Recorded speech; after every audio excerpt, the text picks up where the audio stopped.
صباحك تفاؤل، صباحك منعش. النهاردة إن شاء الله بإذن الله هنتكلم في حاجة مهمة جدا جدا.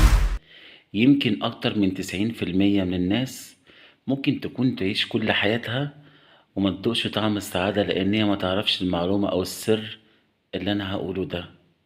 فتابع الفيديو كويس، وما تنساش تعمل لايك وسبسكرايب للفيديو. يمكن أنا كحد دارس سيكولوجي علم نفس أو أخصائي نفسي أو حد يعني خد كورسات تنمية بشرية. وصلت وياما قابلت ناس كتيرة قوي، والحمد لله بفضل الله فهمت كتير في النفس البشرية، واستنتجت منها حاجة مهمة جدا.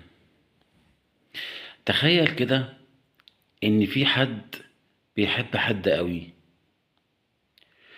والحد ده هو اللي صنعه، هو اللي عمله، وجاب له حاجات كتيرة قوي، وقال له انت حد مهم جدا، وانت حد يعني ليك أهمية وجاب له حاجات كتيرة قوي.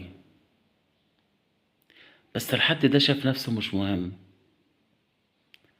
اهو ده بالظبط اللي احنا بنعمله مع ربنا، ولا المثل الأعلى يعني، طبعا استغفر الله العظيم. ربنا سبحانه وتعالى لما خلقك هو كرمك، هو يعني قال لك ان انت حد مهم جدا، وجاب لك كل حاجة، جاب لك الشمس وجاب لك القمر وجاب لك كل حاجة. المشكلة ان الناس ما بتحسش بأهمية نفسها. يعني ايه؟ في علم النفس اغلب المشاكل النفسية اللي بتكون عند الناس، معظمهم حاجة واحدة بس: تقدير الذات المنخفض، انه بيشوف نفسه قليلة. دي من أكتر الحاجات اللي بتسبب مشاكل نفسية للناس. دي بنسميها في السيكولوجي أو علم النفس الصورة الذهنية عن نفسك. يا ترى بجد أنت شايف نفسك إزاي؟ فالناس بتعمل حاجتين: لا إما بتشوف نفسها إن هي ملهاش قيمة أو ملهاش أهمية في العمق خالص جوه عقلها الباطن، أو الحاجة التانية إن هي بتشوف نفسها إن هي أهم من الكل، أنا الأهم، أنا الأحسن.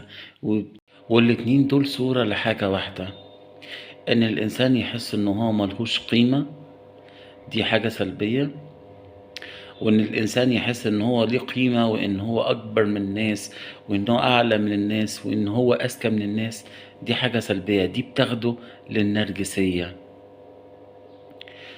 حب نفسك، عامل نفسك بحب وبطريقة جميلة، لأن أنت كائن جميل ربنا خلقه. بل إن إن الناس لما بتبتدي ما تحبش نفسها، إيه اللي بيحصل؟ بتبتدي تظلم نفسها، فتلاقي الناس تدخل في علاقات سيئة مع ناس بتسيء ليها مثلا، أو بتلاقيها ما عندهاش الثبات النفسي. تلاقيها مثلا إيه، تحزن بسرعة، تقول لها أنت حزينة، تقول لك أصلي فلانة قالت لي، أصل أنت ما تعرفش يا عبد العزيز، أصل جوزي قال لي كذا.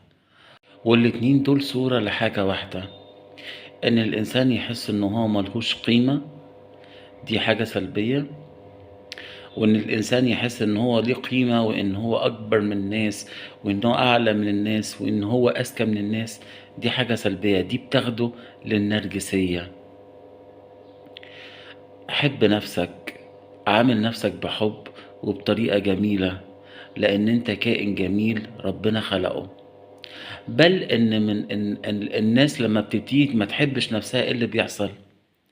بتبتدي تظلم نفسها، فتلاقي الناس تدخل في علاقات سيئة مع ناس بتسيء ليها مثلا، أو بتلاقيها ما عندهاش الثبات النفسي.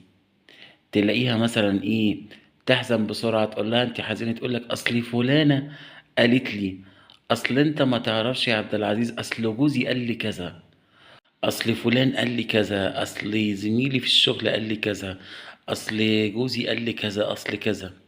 كل الحاجات دي، وبتلاقيها بتدخل ديب جدا في مع أعماق نفس الناس، وبيكتئبوا وبيحزنوا.